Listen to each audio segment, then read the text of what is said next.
Hello and welcome back to another episode of the On the Sideline podcast. And I'm joined here, as always, by the man who is ready for football season to start again. Kyle, we did it. We're here. Yeah, finally back to the start of the season. Pretty good college day yesterday too. I went 5-2 against the spread. Shout out to me. Give myself Okay, a pat on the nice. back there. Mm. So yeah, good start to the season, and looking to carry it into our predictions stuff here. I'm ready to come back and get a victory this season. Yeah, well, it did not go well for you last year. You were close. We at one point, I believe, it was heading into championship weekend. You were down a lot. You had narrowed the gap. It was maybe tied. It was very close. You ended up. I went 3-0 in the final three games. You lost both championship games. It was a rough ending. So you're hoping to come back here. Yeah, I'll bounce back. I got a good feeling about this season. I'm feeling locked in, if you will. Think I'm going Okay. to rack up some points here early and get this victory. There you go. So, well, you don't want to rack up points. You want 0 points. Well, that's right. I'm Rack going to down be points. like, yeah, exactly. Golf scores. That's right. So Yeah. Well, so here's how this works. If you're a new fan came along during the off season, the way we do this is that every week we do a preview show. It's usually going to be on Wednesdays at 5. We're doing it a little bit different this week because we've been doing it once a week. We're going to go up to twice a week during the season. We will have a recap show midnight Eastern, and then these are typically going to be Wednesdays at 5 Eastern, maybe subject to change, but that's in pencil as of right now. And the way we do this, the previews, is we'll take turns giving each other a game to pick. We also have a lock of the week, which is a little bit interesting. We'll get into that once we get there. But basically, it's a pick'em show. The only slight difference that we do is we give each other the game, so that way we talk about the more interesting games up front. That sound good, Kyle? yeah, sounds good. I think you just about covered everything, so nothing I need to add. Let's go ahead and get into it. All right, you ready to just jump in to? So I'm trying to remember exactly how we do this. So since you lost, I would assume that you would be. Do you want to give me a game, or do you want to choose a game first? Well, but didn't we do last year that we go and pick the most difficult game for the other person? So Yeah. I So guess I mean, I'll give you a game then. right. Well, no, I meant, do you want to give me a game, or did you want to pick me, give you a game first? But yeah, it seems like it's an obvious choice. Go ahead. Where are All you right. going? So I'll go ahead and give you a game. This is the toughest game of the week for me. It's also got the closest line that we're going off of. This is the Los Angeles Chargers at the beloved Washington Balls. This is a Pro Balls podcast here at On the Sideline. Really competitive game. Justin Herbert year 2 season against a Ryan Fitzpatrick with his 12th team now. Who do you got here? Yes. All right. So I had this one. I feel good about this one. In fact, I'm going to lock it up right away. Starting off with a lock, I am going to say the Balls will be winning this game. I feel good about. I like the Balls. A lot to like about Balls. I think that they have I'm interested in seeing how some of these new players with the Chargers gel. I think there could be a bit of a learning curve with some of these guys. I think that Washington is a better team than people realize. I think that they have a really good receiving core, which is something I talk about a lot, or at least a good receiving core. I believe in Fitz magic. It's a fair pick here, but all they have to do is cover a 0.5 point spread, because that's the lockup means you just have to cover the spread, not just win. But it's the same thing in this scenario. So unless it's a tie, I feel good about this one. Yeah, I had it the same way. It was also one of my lock candidates too, because same thing you were thinking, that against the spread, all you need is Washington to win. If the Balls win, then all of a sudden you win. And like we're saying, so if he gets this wrong because he locked it up against the spread, it's plus 2 points on his total if he gets it wrong. If he actually gets it right, it's minus 2 points, minus 1 point, minus 2 points. So he could actually get 2 games wrong this season or this week, get this one right, and still end up with a 0-point rating. So pretty good pick here. I think Washington does have the advantage. I think that they can challenge this new offensive line for the Chargers. Maybe if they haven't gelled all the way, then all of a sudden, like you were saying, they got Chase Young, Montez Sweat coming at them. That's going to be an interesting matchup. Yeah, and again, I'm not someone who overly values the defensive line play, but it does matter. And again, you think about these matchups, and Rashawn Slater should have a welcome to the NFL. Okay, he got some preseason action, but this could be his. He's going to go up against some competition. I believe, if I remember this correctly, I think Rashawn Slater actually had a really good game against Chase Young in college.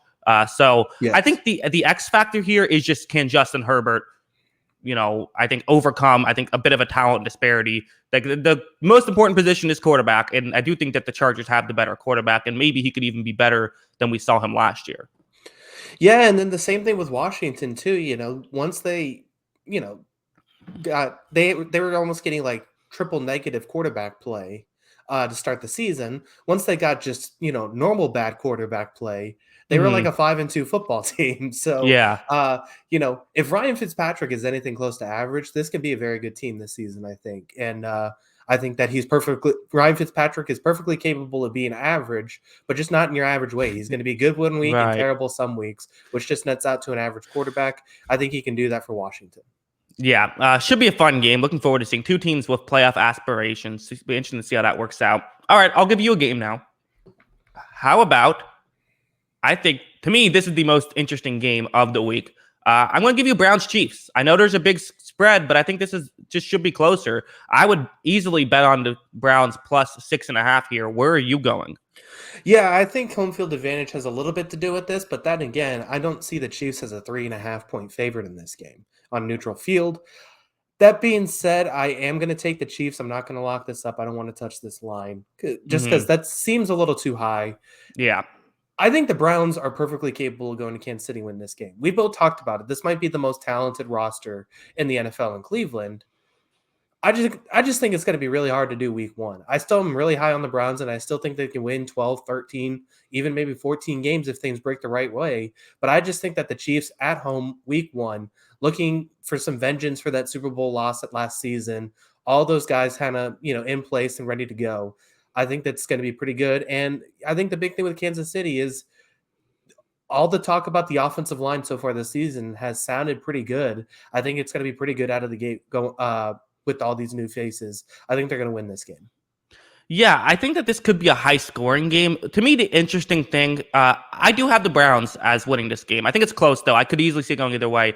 I could see this as maybe a bit of a last year, like the Saints Buccaneers week one matchup, where the Bucs eventually found their groove and were the best team at the end of the season. But would it be the best team week one? I do think the Browns on paper have more talent. They're a more complete team than Kansas City. And I'm interested in seeing the Browns offense versus the Chiefs defense. I think that could be a bit of a concern. How will Kansas City match up against, you got to cover Odell, you got to cover Jarvis Landry, you got to cover these tight ends, Donovan Peoples-Jones. They have a lot of weapons, and for a team that likes to play man, that like Kansas City does, I'm interested to see how that could work.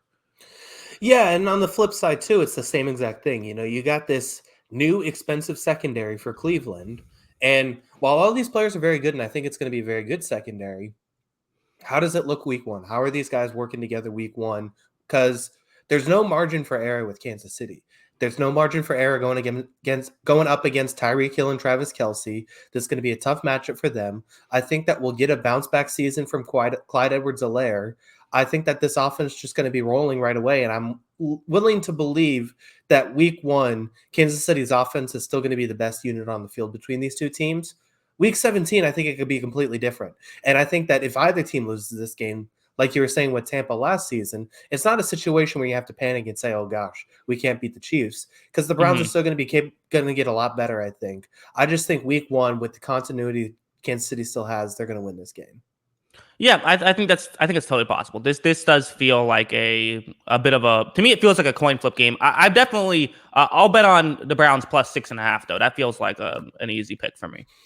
Yeah, it is a good one. I think that's a Hmm. bad line. I really do think it's a bad line. I do think the Chiefs win, but I'm not willing to bet that they're going to win by a touchdown. I think this stays pretty close, unless it just, Chiefs do have the capability of just going nuts on teams, but I don't think it happens this week. Hmm. Anything else you want to add? No, I think we're good. Let's move on to now. You give me a game. All right, the battle. This is two kind of mediocre teams, so we'll see how this one goes. But I do think it's competitive. Denver Broncos at the New York Giants. I think this is a really tight game. I kind of view these teams have some similar traits to them. Who are you picking in this one? Okay, so I do have Denver. I think you're right. They are similarly built teams. I think Denver has a better defense. I think Denver does have a better secondary. I kind of think Denver as a whole is probably just Giants, but better.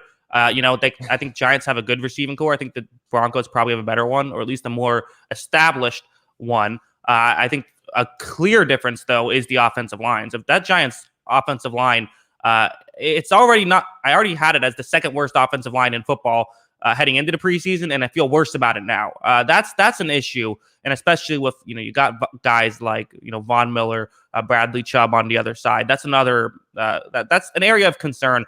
I just don't know how the Giants move the ball too much in this one. Yeah, I'm almost inclined to pick them at home, but it's like we don't know if Kenny Golladay is actually going to play or how effective he'll be, especially when he's barely practiced this year. Kadarius Toney's barely practiced from what I remember reading, and it's just like all of this stuff building up to like you said, can they do anything on offense in this game? How are they going to, without any sort of like continuity or chemistry built, how are they going to be able to do anything effectively? I think that's a big problem. And I mean, I hate to say it, but like Daniel Jones didn't look good in the preseason game either. I wasn't very impressed with him. He threw the ball right into a lap of a third string corner for New England. I don't know. I'm not very high on this Giants team. I think they can win this game. I still think the defense is good enough to do it. And the Broncos aren't like world beaters, so it's not like they're dealing with a team like that. But I just have more trust in Teddy Bridgewater and these receivers for the Broncos right now than what the skill positions are for the Giants, with a lot of question marks. A lot of these guys aren't healthy, and they have Daniel Jones. Yeah, I think I have a prediction. I think that this will be the last game I watch when I go on Game Pass to watch. I think this is going to be number 16 there. Really? So you're going to have this one over the Jaguars Texans, below the Jaguars and Texans? Well, at least the Jaguars Texans, and we'll get into that. There's the excitement of Trevor Lawrence and how will he do, and probably well because against the Texans. But that's we'll get into that in a second. Back to this one. I mean, I guess the flip side for the Giants, I'm sure Giants fans are saying, well, sure, but how are they going to move the ball against us? I think they'll have an easier time. I think like the difference in on the outside with their receivers versus the Giants corners is better than the other way around. And I think that there's always the X factor of the Broncos had brought in new people who have one of them like Fuller has played in the same scheme before, so I think he'll be fine. But you're getting guys who are going to have to learn to communicate. Maybe you can get a miscommunication or two and get a big chunk play that way. So it's possible, but I would feel good about. I feel like Denver is the clear favorite to me, but it's not like Denver is guaranteed to win. Yeah, no, I completely agree. I think I'm seeing this right here. Over under 42. Would you lean under here? Probably, yeah. I think I would lean under. Yeah, I have a hard time seeing this game getting out of the teens, honestly. Well, here's the issue though, is Teddy will turn the ball over some. Daniel Jones will turn the ball over more. So like if there's like a pick That's an six or two. understatement. Yeah. If Daniel Jones fumbles the ball, which feels less like an if and more like a when, it's more of a if the Giants recover or not. Like that could be an aspect here. Yeah. I mean, it very well could be. Still, 42 seems like a lot for these two teams. I'm interested to see this receiving core for the Broncos, though. I'm interested to see how these guys. I want to see Jerry Jeudy. Tim Patrick's my guy. I think he can put up some big numbers in this one. I think Jerry Jeudy is prime for a second-year leap. There's still a lot of flashes in year one. So this Broncos receiving core might be just the best position group on this field on Sunday. So that's going to be an interesting aspect. Yeah. I had a fantasy football draft today, and someone chose Jerry Jeudy over Julio Jones. That seems insane to me. Yeah, that's a lot. But all right. I mean, that's fair. That's a lot. I don't know why people sleep on Julio. We'll get to that in the Titans topic. So now this is time for me to give you a game. All right. I am going to give you a team that you love and a team that you hate, the Colts and Seahawks. Where are you going here? I am going to go with the Seahawks in this one. Okay. I was very hard on the Seahawks during our NFC South podcast, and I still feel the same way about the Seahawks. that I could see the, kind of floor dropping from under them. But there's just some bad juju with this Colts team right now, man. Like Mm-hmm. the Carson Wentz is now, I guess, back, but it's like he's kind of back, and then he had COVID, and now he's back again, and it sounds like he's going to play. I don't know what his health is going to be like. T.Y. Hilton's already hurt. I don't know if he's playing week 1, so it's just like, I don't know. I think the Seahawks just win this one. There's just too much going on with the Colts right now. Frank Reich is the better coach in this matchup, and I think that matters. But at the same time, I just think that the Seahawks win it. I think that they have more talent in this game, and they find a way to do it. Yeah, the first thing I think of with this game is the Seattle cover 3 seems like it is built for Frank Reich to tear apart. And that is something that would concern me if I'm a Seahawks fan. We haven't seen Pete Carroll make some of these adjustments that he probably should have made. This does seem like hey, don't do your typical, you don't have Earl Thomas and Richard Sherman back there. Mix things up a little.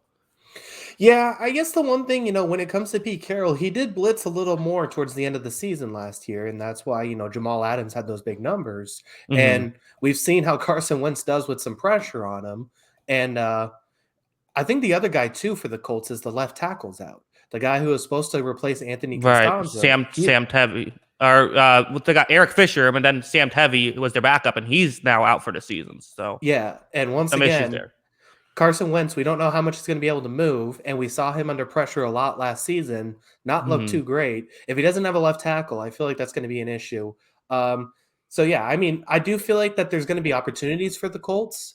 The question is, do they have enough guys and just enough bodies right now to take advantage? That's my biggest question. That's why I'm picking the Seahawks. Yeah, so the super chat. This channel is great. I can't wait for the week 1 videos that come out 1 microsecond after the game ends. Yes, soon, hopefully 1 microsecond after. Trying to get that down. Appreciate that.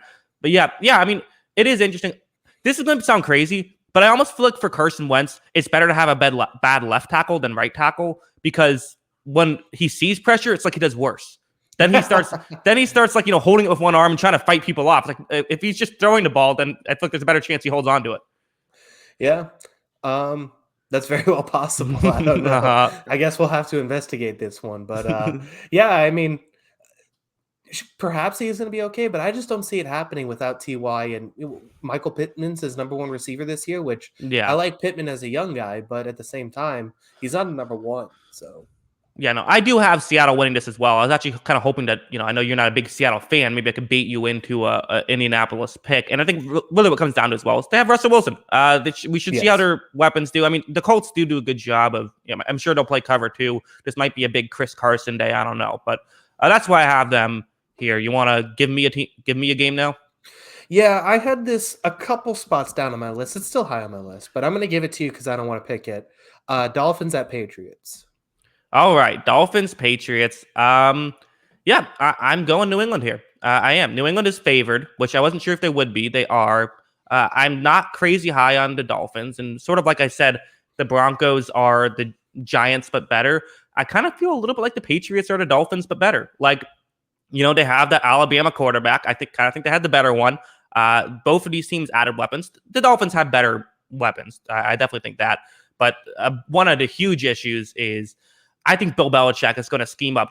He's just going to torture this Miami Dolphins offensive line. Like, I don't know what you do with it's not a good offensive line. And if you have that weakness against Bill Belichick, you're not going to have a good time. Yeah. By the way, the Dolphins are the Patriots, but worse. The other way around. Every team tries. Okay. Yeah, every coaching tree guy tries to copy the Patriots. That's all it is. Yeah, I mean, this offensive line is going to struggle. I mean, the pass rush that we saw from New England in the preseason was unreal.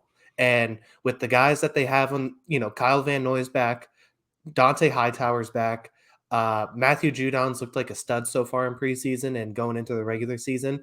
I just think that they're going to overwhelm this offensive line. I guess the one thing, so we didn't talk about this because it happened after the last show. Mac Jones is the starter. Mac Jones is actually starting. We're both very high on him. I think the one thing that I was thinking, well, he might be serious about Cam starting the season, and I was a little surprised, is because I think I tweeted about this too, is just out of the first 4 weeks, it's Miami, New Orleans, and Tampa. Those are probably the 3 of the 4 or 5 best secondaries they're going to face all season right out of the gate, basically. So I was a little surprised that they're going to throw him in right away and just throw him into the fire. But I don't think Mac's the kind of guy that's going to make a ton of mistakes and just gift the ball to Xavier Howard. Now, this Dolphins team has done an incredible job of creating turnovers the last 2 years. Can they do enough to overcome what I think their offense is going to struggle because they're not going to be able to block? Yeah, Luke Brown says you guys are killing me with the Dolphins hate. Well, here I'll give some positive stuff about the Dolphins. I love Brian Flores. I think that he's one of the best coaches in this league. He's really good, and I could see sort of like how I said, Bill Belichick could scheme up trouble for Tua. Well, I could definitely see Flores scheming up trouble for Mac Jones. And while he is a smart rookie, he still is a rookie making his first start. That could be some issues of if there are blitzes that he's not used to, coverages that he's not used to, you could get him to make a key mistake or two. Yeah. Yeah, I mean, and there's an interesting team you got with Miami. Obviously, Jalen Phillips is someone we're going to watch in this game coming off. It's going to be his first game of his rookie career.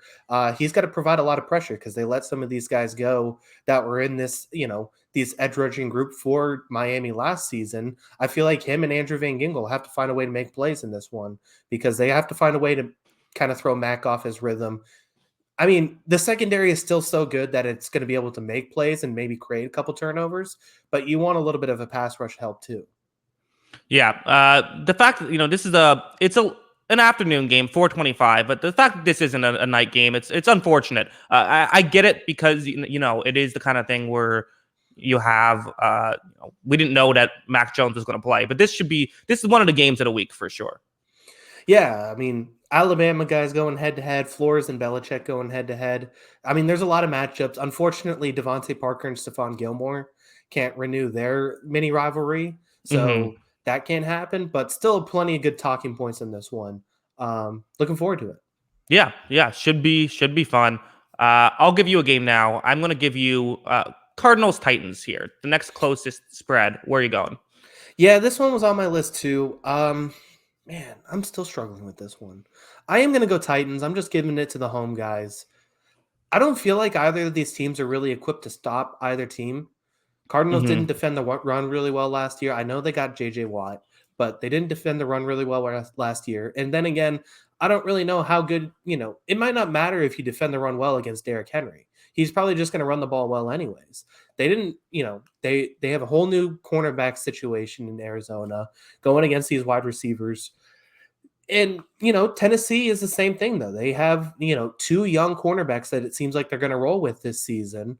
That's a big question mark. And you're going against DeAndre Hopkins, and you got a whole new play caller. How does that work on the offense side of the ball with the new offensive coordinator?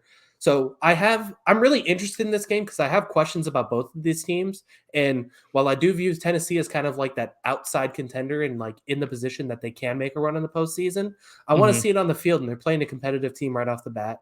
So I'm going to pick the Titans, but I'm really interested in how these two teams match up and how they look this season.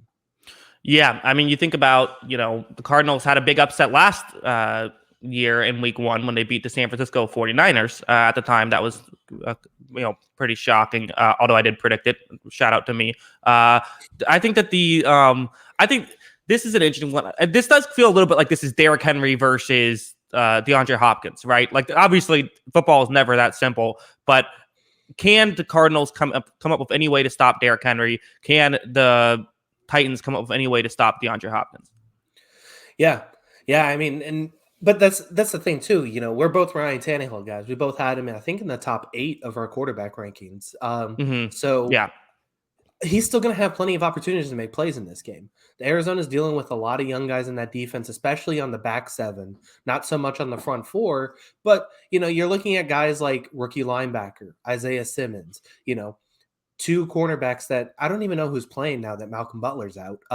So, Mm-hmm. there's just a whole lot to go with. And then I know that Baker's obviously a stud at safety, but is it enough to kind of make up for everything that's going on with this Cardinal secondary? I do feel like they're going to be able to throw the ball on him too.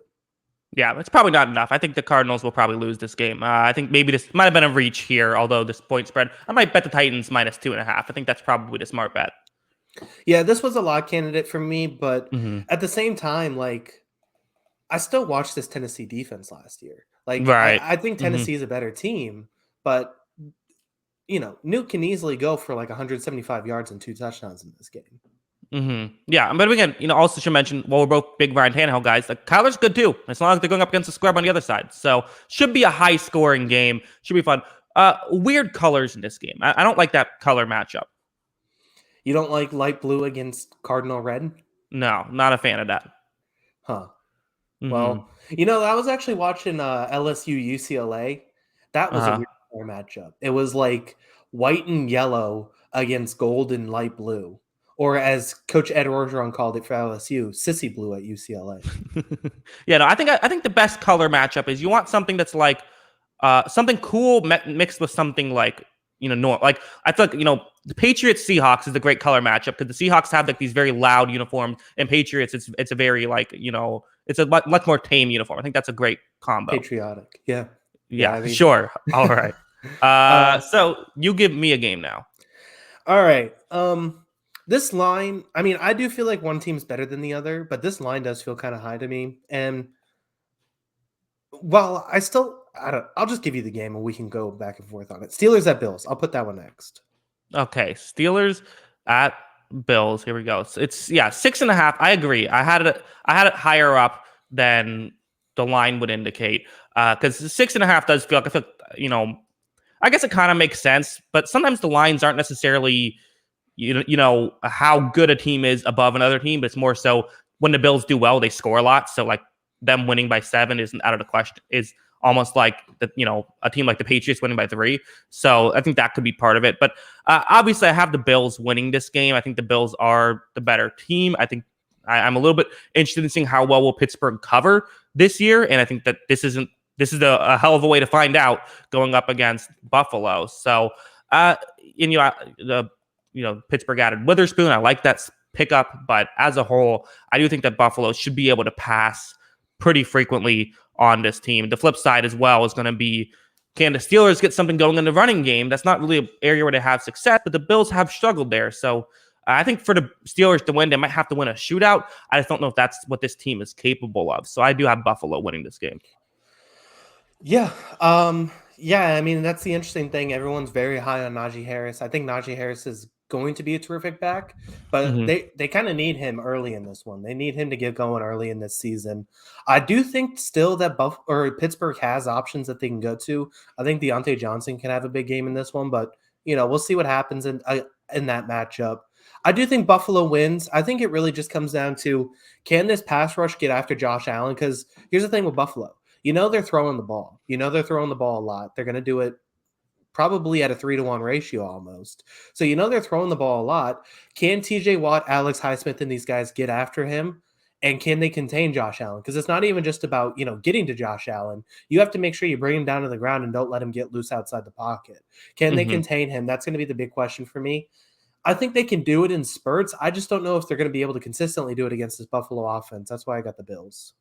Exactly. I mean, and who got pressure against Buffalo last year? Like nobody. Like there was very little pressure, and when there was pressure, Allen could get out of it. So Allen would have just time to make these throws time and time again. So you're going to have to be able to cover. And again, it's hard to cover these guys. I mean, you have a number of receivers for Buffalo, so it seems difficult on that side of the ball. So the flip side is like, can you score enough points? Maybe you have these for Pittsburgh, what they're known for is maybe they don't have a number 1 receiver, but they have a bunch of number 2 receivers. What it might need guys like Juju Smith-Schuster and Chase Claypool to really step it up. Maybe we do get Ben Roethlisberger in a resurgence role. But again, it feels like this is a clear Buffalo is the better team here. And it's hard to really find a way for Pittsburgh to steal it, I think. Yeah. Yeah, I mean, I think it's a tough situation, but I think a lot of teams are going to struggle with the Bills. This line was just a little surprising because I think the narrative is Pittsburgh's dead. Like, this team is not going to be good. And, I mean, I think they're going to be fine. Now, I don't think, like, saying they're going to be third in the AFC North is a criticism. I think they're going to be fine. I just think that they're in a really tough division, and I think that's all there is to it. Yeah, I agree. All right, we can move on now. So now it's my turn to give you a game.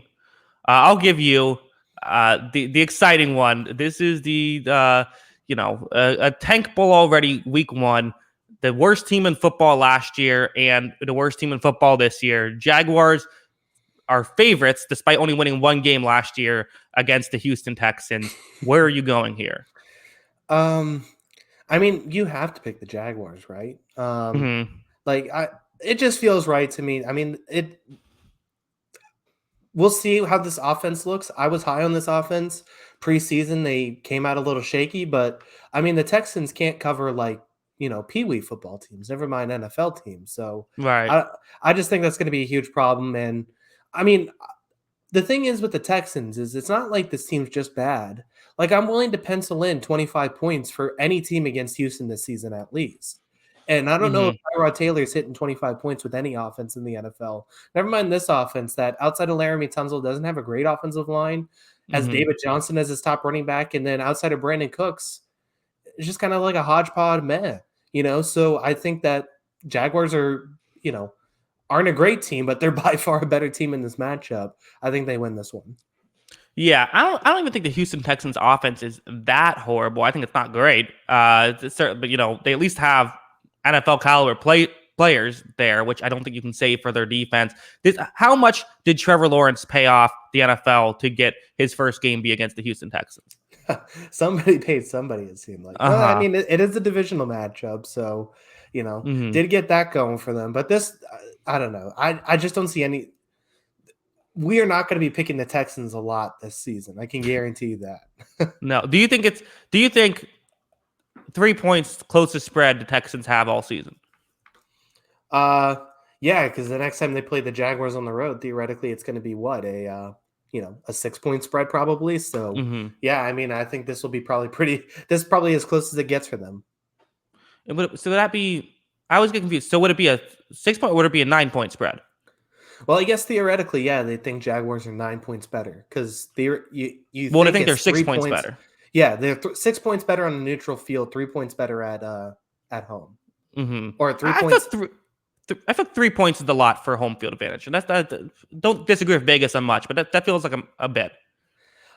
That's kind of like just kind of a standard deviation Mm-hmm. thing. I think some home field, like if you're playing Arrowhead or like Quest Field or whatever they call the Seattle Stadium now. It was Mm-hmm. Quest Field when I lived there. The whatever the Seattle Stadium is, that's probably a little more than 3 points. But then you probably got like Jacksonville is probably less than a 3 point home field advantage sort of situation, or the Mm-hmm. Texans are probably less than a 3 point home field advantage situation. That's just kind of Right. the standard usage of it.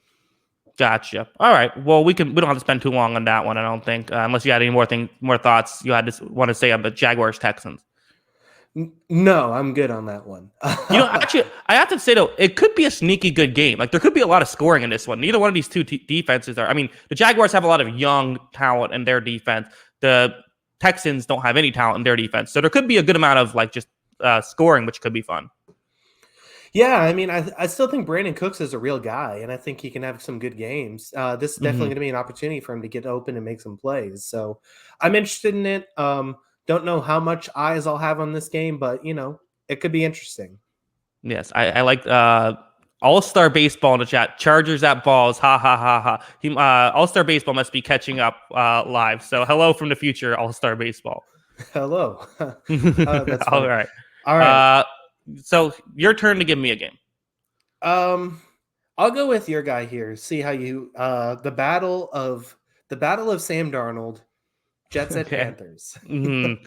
Yeah. This should be this. That's an interesting. I didn't put that together. I should have because that's a good point. There's your storyline. A lot of good storylines in this week one. The NFL did a good job with that. I mean, I have the Panthers winning. I think the Panthers are a better team. I don't think the Jets have a ton of talent. Would I be shocked if the Jets pull off this upset? No. I mean, the Jets, I think, already had the better quarterback. And there's a reason why they made the move to get a different quarterback. And I do think the Panthers have much better receiving core, though. I think they have a better line. I think they have a better defense. I think they're just better across the board outside of quarterback, really. And I think that unless Zach Wilson really hits the ground running, which is unfair to ask of a rookie quarterback, although I do think if anyone's going to do it, it will be him. I think this is probably a Panthers win.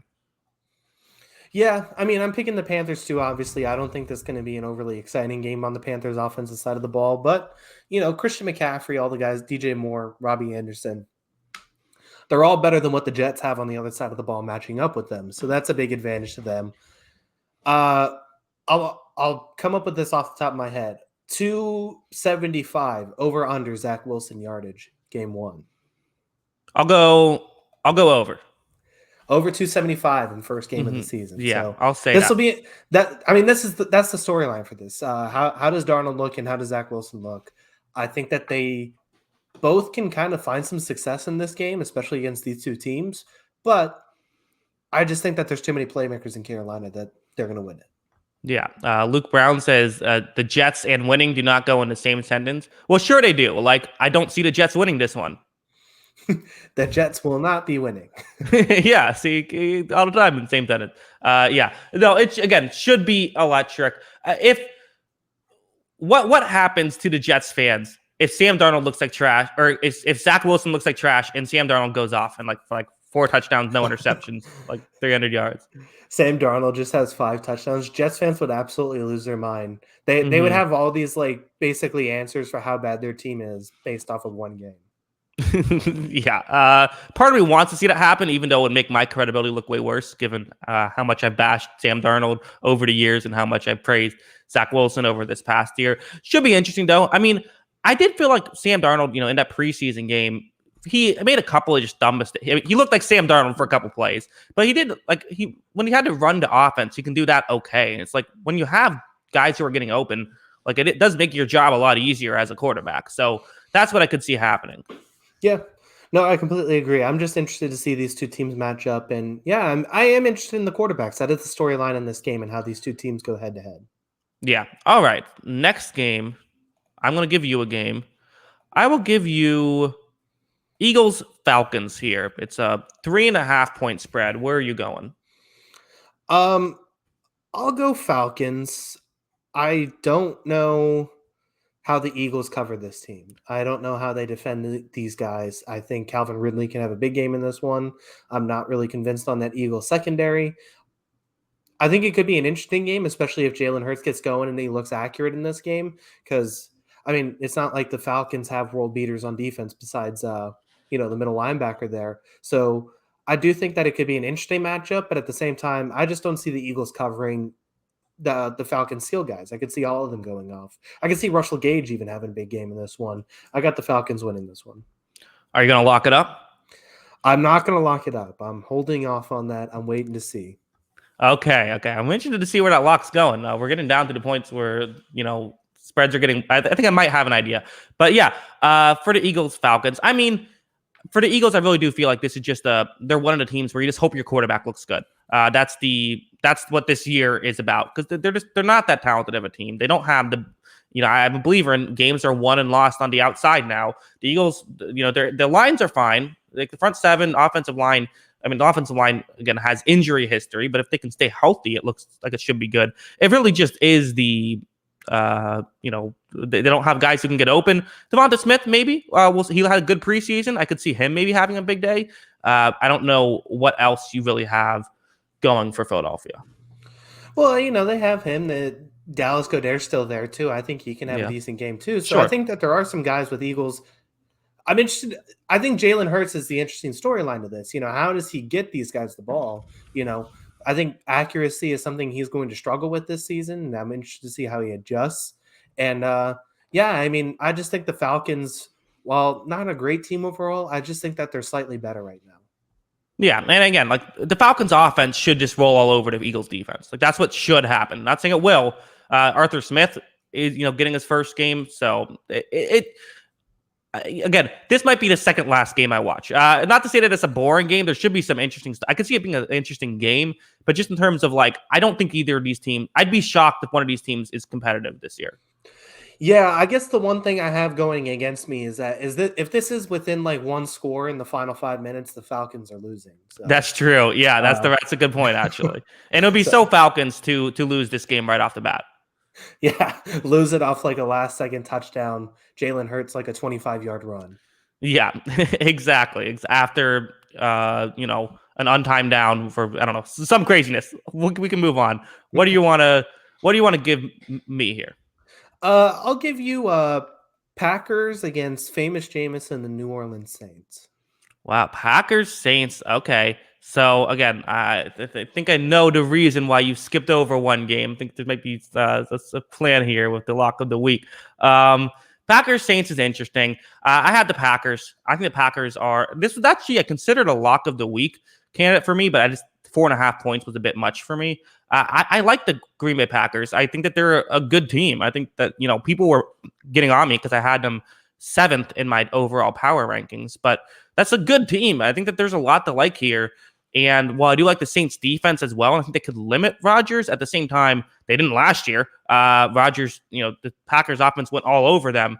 The difference now is, do I trust Jameis Winston to put up 30 plus points? I don't know. I think there could be some issues, and especially, you could totally see Winston. I'll say I think Jair Alexander has an interception in this game. You think Jameis Winston's going to throw an interception? I know. Bold take. Yeah, Should have saved that for my hot takes segment last week. Yeah.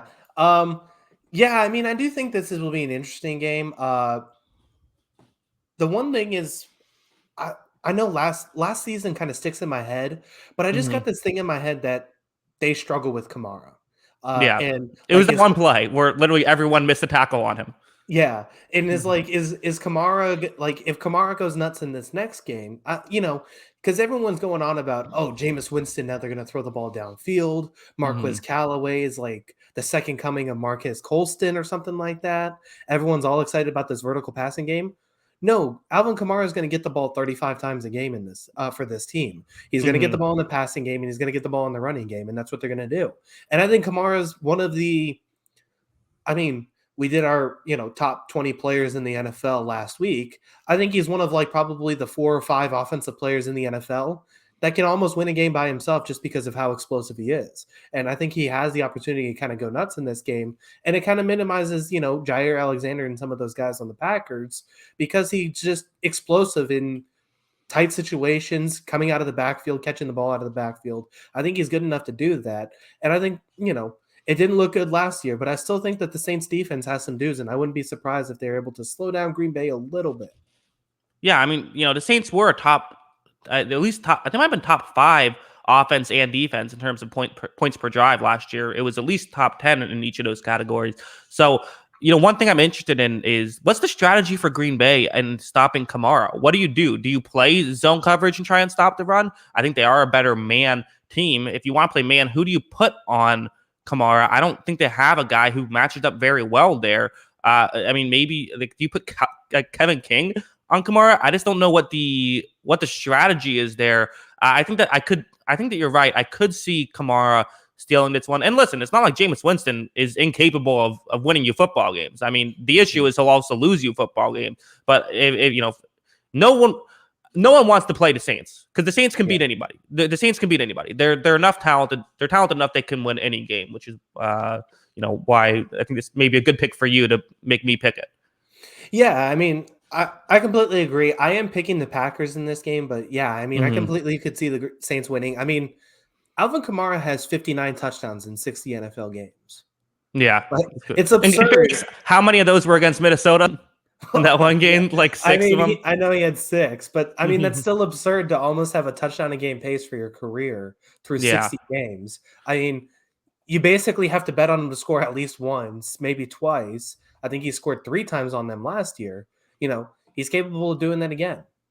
Do you just play man coverage and just, put a corner? I guess it probably would be, maybe Eric Stokes on Kamara and just sort of say like, okay, he's going to beat us at some point in the running game. He's going to beat us. We're just going to eat those yards, and we trust that we'll score points on offense to make it work. So you're basically having 6 defensive backs on the field with 1 keying on the running back? So when I think back to a couple years ago when the Saints were looking like world beaters, they were blowing everybody out, scoring 50 points a game. Then there was that Monday Night Football game against Dallas, and they only scored, I believe it was like 10 points. And a big thing they did was they put a defensive back on Alvin Kamara and weren't afraid to do that. I think it makes sense to, you don't have to have, you can't have 6. I think 6, that probably does make sense. I think, take away what they're best at. What they're best at is having Alvin Kamara. Yeah. I'm interested to see if they move him around the field a little bit too. It'll be interesting. I do think I'm guessing they're going to start with zone, like you were saying, and kind of just say, hey, just tackle. Now, tackling Alvin Kamara is tough, but I mean, Mhm. I think that's what you kind of have to do to start. If things like start getting out of hand in the first half, I could see them deploying something like that. Yeah, it'll be interesting. Just don't do what you did last time. That didn't work. So Yeah. maybe I'll go back and watch that film and see what they did wrong and see if they make adjustments. All right, so I'm gonna give you a game. So let's see. So I have three more games to give you. You only have two to give me. So I was thinking if it was even, I might have saved this game to make sure you give it to me. But since eventually I'll have to give it to you regardless, I will give you your lock of the week: the Vikings and Bengals. Yeah, you had it right on. This is my lock. Vikings are going to win this one. This line feels low. I mean, I know it's at Cincinnati, but Vikings feel like a better team. I don't know how Cincinnati without William Jackson's going to cover this team. Justin Jefferson and Adam Thielen should be able to go off. Dalvin Cook is going to be able to go off. I don't really know how the Bengals defend this team, and maybe Joe Burrow looks solid, and then all of a sudden you're good to go. But I just don't think it's going to be enough. Minnesota does feel like a better team. They feel like a touchdown better, and I think they win by at least one touchdown. Yeah, Yeah. yeah. That's I mean, I pretty much agree. Yeah, I mean, like I don't know why this line is only 3.5. This seems weird. Maybe we'll say this and now the Bengals will win.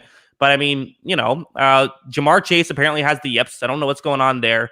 This is a team that I like the Bengals offense. I'm interested in seeing how the Vikings defense does as they brought in a lot of veterans and have sort of tried to see if they can fix this stuff. Rashad Breeland and Patrick Peterson being the two key additions in the secondary. How would they match up against the Bengals? Have plenty of options. Joe Burrow is awesome.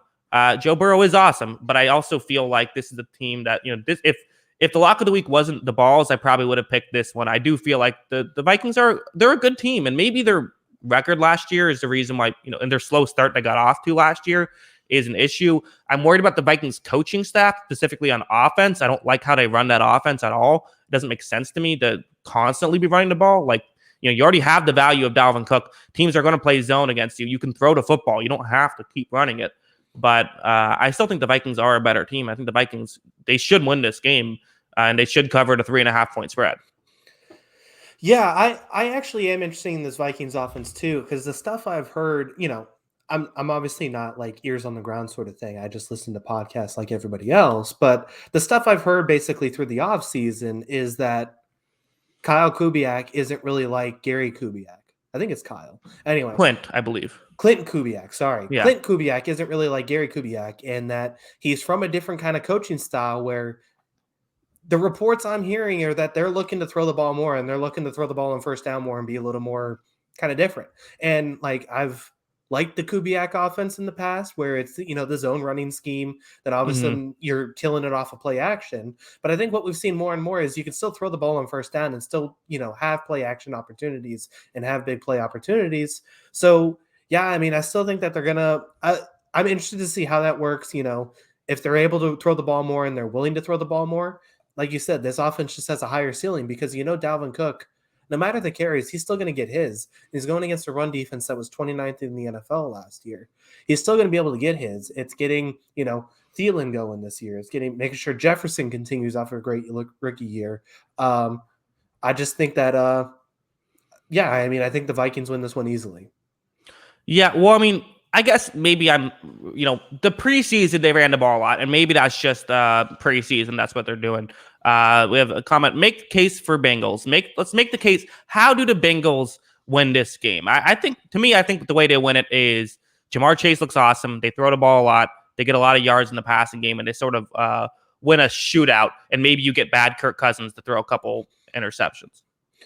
Yeah, and this Cincinnati offensive line isn't great, but at the same time, Minnesota was only 27th defending the run. So you establish that running game, Joe Mixon gets going, then all of a sudden the pass rushers can't just put their ears back and run at you. Then all of a sudden you're a little opportunistic and you can make some plays on offense and then create a couple plays on defense. They still got some good players in the secondary, just not as much as, I do think missing Jackson's going to hurt. Yeah, and listen, I think maybe I'm being a bit hard. I think it's possible the Bengals could cover this spread, stay within 3 points. I think that, again, they would have to do it with offense, I think, more than with defense. I have no issue with figuring out how the Bengals can score points. Although I do think the Vikings have a chance to match up there. The concern I have is I just don't know how Cincinnati really stops Minnesota. Yep, 100% agree. Yeah.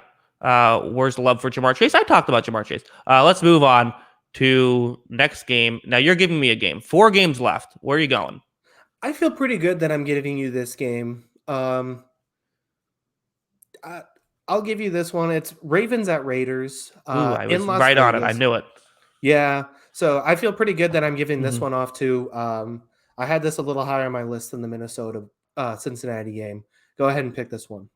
Yeah, I have Baltimore. I think I don't know how much I trust this Raider. It's in Raiders employing a new scheme, and this is a tough team to you got to really be well. You got to really communicate with each other against Lamar Jackson, and so that's just a tough situation. I mean, KJ Wright they just added. How well is he going to know what he's supposed to be doing here? I think it's a tough draw for the Raiders getting this week 1. I think they're going to really struggle to stop this. Lamar Jackson offense. And on the flip side, I don't know who's going to get open for the Raiders on offense other than Darren Waller. I mean, this has to be a big Josh Jacobs day, I think, for the Raiders to win this. And maybe that's the goal, is you just limit possessions. You make an 8-possession game and hope that you can, score a few touchdowns and win it that way, because try to steal it. But I do think that the Raiders would probably be having to steal it. And, I like the Raiders. It's not I think that, Derek Carr is awesome, but when you have no one getting open, I don't know what you do about that. So that's my concern. I think this is a bad matchup and a bad draw getting it week 1. Yeah, I mean, Baltimore defends the pass well and defends the run pretty well. Mm-hmm. Oh, and also someone just KJ knows the system already. I forgot about that. Yeah, KJ Wright will know the system, but he won't know the players he's playing against. But yeah, sorry, continue. Yeah. So yeah, I mean, like I said, the Ravens defend the run and the pass pretty well. The Raiders were atrociously bad in the secondary last year and kind of underratedly terrible against the run last year too, I thought. That being said, the Raiders just find ways to win these games early in the season. I'm more worried about the Raiders against like the Jets in like week 12 or whatever that, Right. whatever week, second half of the season team they play, they've just found ways to win some of these, big games early in the season that get us excited about the Raiders and then, kind of falling apart in the second half. This just feels like a bad matchup to me, though. I think Baltimore kind of can expose the Raiders in a lot of different aspects. And as you were saying, I know you attack the Ravens defense with tight ends. That's kind of been that was the success last season, and Waller can do that. Mm-hmm. But, everyone's keen in on Waller this season. Without Aguilar, without all the guys they have, is Hunter Renfrow going to be able to expose them in the slot? I don't know. I mean, they're going to have to find a couple other guys to go with on offense, and I don't know if we'll see it in week 1. Yeah, and I want to be clear. I don't think that the Ravens will shut out the Raiders. I think that Las Vegas will find ways to move, they'll find ways to move the ball. And listen, a lot of these wide receivers, it's not an overly inspiring wide receiving core, but the difference is that John Gruden does have a knack for this stuff on offense. You can say what you want about his complete inability to get this defensive stuff together, but it seems like more often than not, when he makes these personnel decisions on offense, it works out. So I think that it's worth trusting. I think Gruden in that aspect, and so I do think that they'll find ways. Like I think Waller will still be able to get stuff. I'm not saying that he won't, but I just don't know how many ways they can really move the ball down the field, and I don't think it'll be enough against Lamar Jackson unless they just have a great game plan, which it's possible, but it seems unlikely.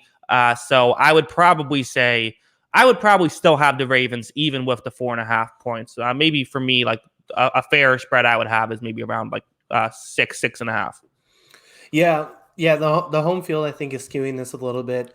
Where are you at with the Raiders skill guys? Where are you at with some of these guys on the outside? We were high on Henry Ruggs and Bryan Edwards last season. Mm-hmm. I still think they can be good, but they're guys we didn't really see it translate to the field last year, particularly Ruggs, obviously battling some injuries. Are these two guys you still feel pretty confident in going forward? Not against Marcus Peters and Marlon Humphrey.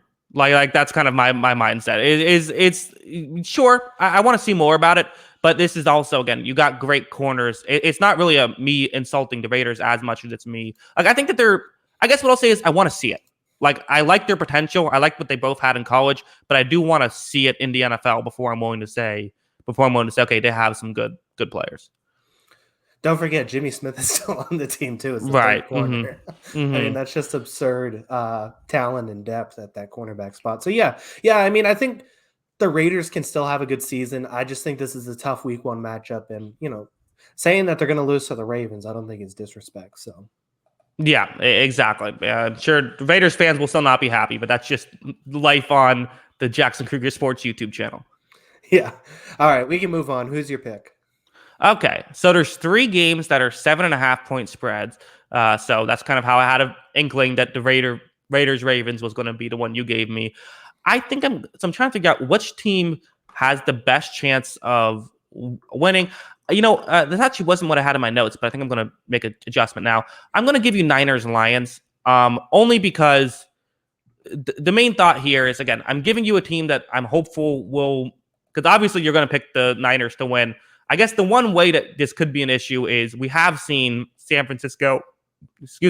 have seen Jimmy Garoppolo throw the game away a time or two. But I mean, realistically, this is clearly the Niners are the clear favorites here. Yeah, I'm picking the Niners. I almost locked this game up. I'm still interested. I'm still interested to see this Lions team, but at the same time, I'm just like, there's just not, they don't have the skill guys to, go at San Francisco secondary, and they don't have the skill guys to go at anyone's secondary. Well, yeah, that's the thing. I think San Francisco, I think their secondary is solid, but I do think it might be the weakest part of their defense. Now, that's not saying much because I still think it's a pretty good secondary overall. But I think it's the weakest part of their defense, and that is not something Detroit wants to do. They don't want to throw the ball downfield at all. They don't want to. It just doesn't seem like that's what they're going to want to do, especially week 1 with a lot of new faces to this team. The coaching staff, quarterback, all over the place. So I think they're going to struggle a lot in this game, and I think San Francisco's going to win pretty handily. Maybe Jimmy G makes a couple of mistakes, but I mean, I know they bolstered the defensive line a little bit in Detroit, but I mean, do you think they're going to slow down Raheem Mostert? I don't. No, I don't think they'll slow down. I think the Niners are. This was at first I had this as the furthest one away, but then I kind of think about it. I just feel like out of the 3 favorite teams, the Niners, the Rams, and the Bucks, I do have the Niners as the worst out of those 3. So that's why I felt compelled to give it to you. But I mean, yeah, and Penei Sewell, will be interested to see how he does in actual NFL action. Another guy who he's getting thrown into the fire right here. Yeah, I mean, it's going to be interesting. He's going against a really good defensive line. Yeah, this is just not the games for the Lions. I mean, there's not going to be a lot of games for the Lions this season, but this in particular is going to be a tough week 1 matchup. I had this on the bottom of my list. So, yeah. While I think I agree with you that the Niners of these 3 teams are probably the weakest favorite, I think this is also by far the weakest underdog, and that's why I had them so low. Yeah. Maybe one interesting factor here. Jared Goff has experience going up against the Niners. The Niners have experience going up against Jared Goff. Not exactly a revenge game, but he obviously played in that division, so they know each other well there. So that's just another added component here. Do you think he'll be praying for Robert Woods and Cooper Kupp by the end of the first drive, halftime? Yeah, I think already. I think it's the day he got traded. Can Cooper Kupp come with? The Jared Goff trade, that has to be the worst trade for a person that's happened in quite some time, right? Going from the Rams offense that makes you look great to, the Detroit Lions. Yeah, I mean, honestly. So in the middle of a rebuild, that's just tough. I'm trying to even rack my brain around what could be worse right now. But yeah, that's maybe the Jamie Collins to the Browns trade. That one was tough. But anyone going to the Browns at that era was tough. Yeah, and that was right after he had started driving Bill Belichick crazy because Jamie Collins likes to, basically just ignore coverage calls and just do his own thing. He just likes to go rogue in the worst times possible, and that was always his biggest weakness. And so Belichick got so tired of it that he just traded him to the Browns. Yeah, it was like a definitive this is worse than cutting you. It's making you go play for the Browns. All right, 2 games left. The Browns have come so far. Lions have not. 2 games left. You give me the game, which is also going to give yourself the final game. All right. So do I bet on the Cowboys offense or the Bears defense? And let me just to set up, it's the Bears at Rams and the Cowboys at Buccaneers are the 2 games. Those are our last two games left. I'll give you Chicago at Los Angeles. I actually had this game lower, but I'm going to switch it. Just because of, I don't know what's going on with Dak exactly. Like, Mm-hmm. they're not 100% sure he's healthy. So I'll just give you the Bears. Can this defense make enough plays to pull it off? I'm guessing you're going to say no. Oh, I had the Bears easily winning my. No, of course. I mean, of course, the Rams are the favorite here. I mean, it's the Andy Dalton. The fact that this is the. I mean, just throwing this out there. I believe the Bears Rams is the Sunday night game, and then Cowboys Buccaneers is the season opener. They're the worst two games on our picks right here. NFL, get it together.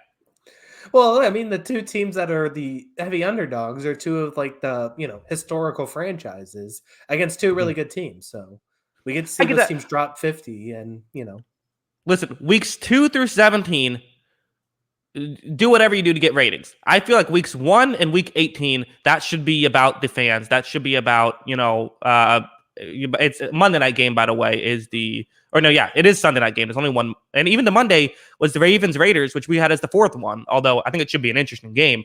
I just feel like for these kind of games, the first week, you want people excited about football. You want these games to be awesome. I mean, imagine if if it was the Patriots Dolphins as the Sunday night game and it ends up being this great, or Packers Saints, like that would be better to me.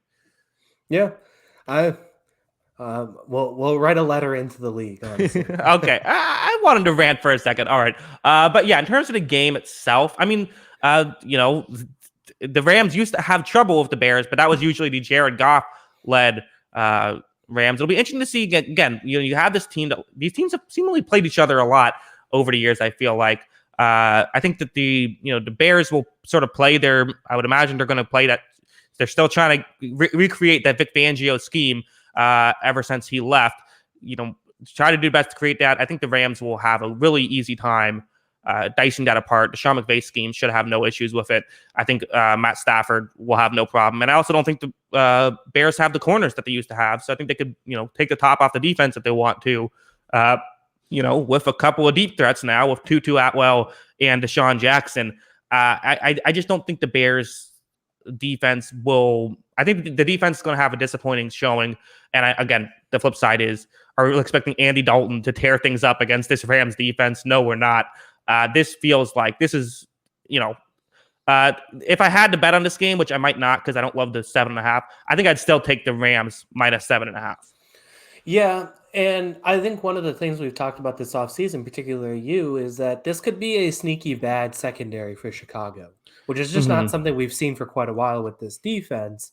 So can that get exposed? And can, everything we've heard about with this, new marriage between Sean McVay and Matt Stafford is they're going to throw the ball more and more. They're going to throw the ball a lot, actually, this season. And if they're throwing the ball a lot against this Bears secondary that might be a little suspect, I got the Rams. Not to mention on the other side, it's Aaron Donald against the Chicago offensive line where, they were already making memes about the Chicago offensive line in the preseason. Never mind in the regular season going up against Aaron Donald. This is going to be bad. Does Justin Fields play in this game? I guess that's the question. Ooh, I didn't even think about that. I would say no. I don't know why you would. I mean, again, there was that. What was it? Bill O'Brien who benched had Deshaun Watson as the second string, and then literally it lasted half of a game until he put Deshaun Watson in. So there is some. It's not it wouldn't be the first time it's ever happened, but I think I definitely lean towards no. Also about the offensive line thing, I do have to say a bit of that was people are going to be mad at me for saying this. A bit of it was Justin Fields just not picking up blitzes. Like that was a huge aspect of why people were blaming the offensive line.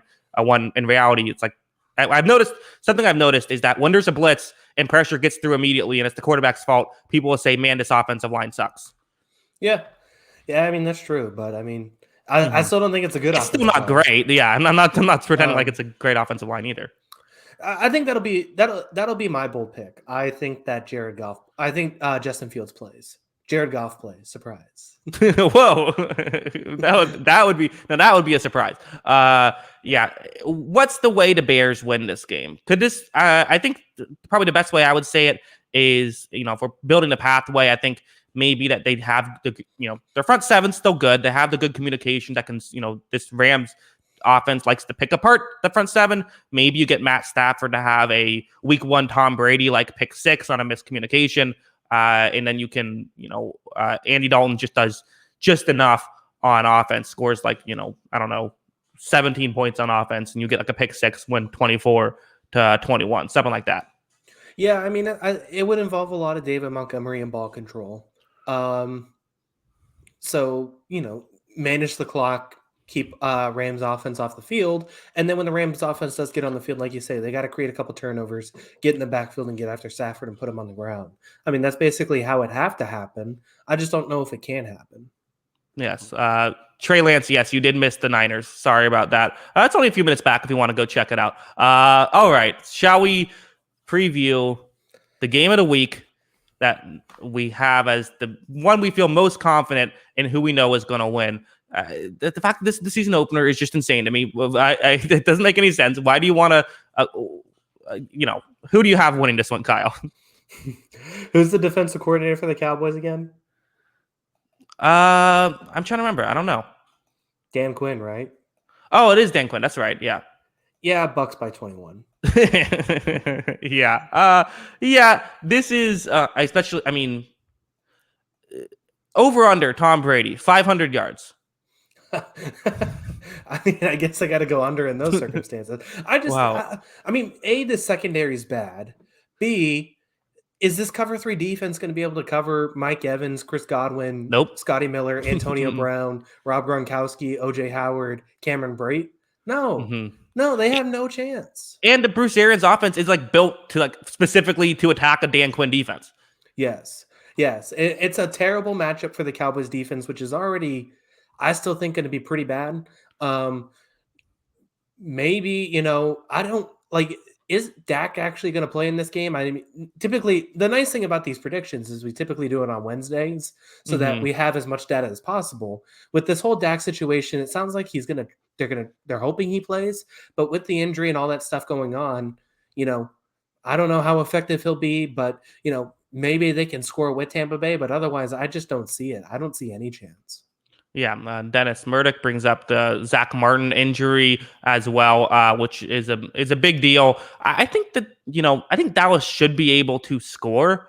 I think that just the issue is just Tampa should be able to score more. I mean, this kind of reminds me of, I could see this being like last year. We saw some, like, it was like the Atlanta Falcons versus the Buccaneers, and the Falcons were actually able to put up some points, but the Bucs just ran all over them on their side of the ball offensively. And I think that, this offense should be even better. This reminds me, it's a bit of a reminder of like last year when the first game was the Texans Chiefs. And it was just like, this is going to be the game where I think the Bucs win by 20 and everyone says the Bucs are going to win the Super Bowl and people are going to overreact to it. Yeah. I mean, look, one team's a Super Bowl contender and the other might be the second best team in the NFC East for a reason. But there are a ton of matchups in Tampa Bay's favor too, just because, Ezekiel Elliott's not going to have a good game in this one. I don't think there's any way he does with Vita Vea on the field. I don't see them being able to really, maybe they can get downfield on the Tampa secondary, which I think is actually going to be pretty good this season, but maybe they can get downfield and make some plays on the secondary, but there's just nobody I trust in the Cowboys defense in coverage against these guys. Yeah, and it's like, I mean, Dallas, the one thing about we should say is they have a clear advantage, I would say. Their receivers are a clear upgrade over Tampa Bay's corners, even though, I think you're higher on the Buccaneers secondary than I am. I think that had its ups and downs. But, it's still a clear advantage given what Dallas has. I mean, Dallas has loaded wide receiving core with, CeeDee Lamb, Michael Gallup, and Amari Cooper. I think just really what it comes down to is just Tampa Bay basically has the advantage everywhere else. It's just that's the one advantage that Dallas has. And even Dallas having that advantage, it's even greater on the other side of the ball. Yeah. I mean, a lot greater. So that's the thing. Mm-hmm. I'm interested to see this Tampa Bay offense. I think would you be shocked if Antonio Brown's statistically the best receiver on this team this season? I'd be surprised, but I wouldn't be. I think I could see him like being the guy who gets the most yards. I think probably Mike Evans will be a guy with a lot of touchdowns, I would say, but maybe if we're just talking yardage totals, it's certainly available. And in fact, apparently, like there's a meme on the Buccaneers subreddit of like, look out for Antonio Brown this year because people keep saying it. Of like he seemingly is the guy who everyone is, he's everyone's dark horse, good receiver for 2021. Breaking news: Antonio Brown's is a good receiver. Right, exactly. Yeah. I mean, it's also I should mention about Ezekiel Elliott. I talked about my fantasy football draft. He went third overall, and like that was like where he was projected to go. What's going on? Why? People are high on Ezekiel Elliott to have a bounce back year with the healthy offensive line. Because if I know anything about running backs, it's after a couple down years, you always just then you have the resurgence. Yeah, exactly. I mean, I'm not as high on him. I mean, fantasy football is so weird. I mean, like Derrick Henry still at points like rated like the 5th best player in the fantasy board. It's just like how, right? know? So I mean, there's a whole lot of variables to it, but yeah, I mean, they think Zeke's going to get a ton of carries behind a healthier offensive line, but I mean, I don't see it. I'm not touching him in my fantasy draft. Yeah, I think that's wild. But yeah, all right, Kyle. So we're into it now. We've started this. I have my list. Maybe we could tweet it out so people can follow along on Sunday. I know everyone's dying to know who's going to win this draft. We're back. Yeah, ready for football season. We are basically 7 days away now. Or actually, no, we got Thursday. I'm losing it. Oh yeah, so we're just a few days away. Can't wait for this to happen. We're back to football season. Yeah, a few days away, and then we will get to see a blowout, and then a few more days, then we'll get to see some good games, hopefully. Probably not. No, just kidding. No. What do you mean, probably not? Yeah, there will definitely be some good games in week 1. I'm excited for it. Excited to see some Patriots football again. Excited for the Patriots this season in general. I know you're excited about the Bucs trying to repeat. A lot of good teams, I think, this season. I think there's a lot of contenders this year, and I think that's the interesting part too. And there's the Texans. Yeah, and the Jaguars. There's the AFC South. Well, half of it. Yeah. All right, everyone. Thanks for watching in the chat. We've got a good amount of people that ended up watching live, which is nice because we didn't promote it at all. We did a horrible job with that, but it's glad to see you guys were able to find it regardless. Or if you didn't and are watching after the fact, welcome. We appreciate it.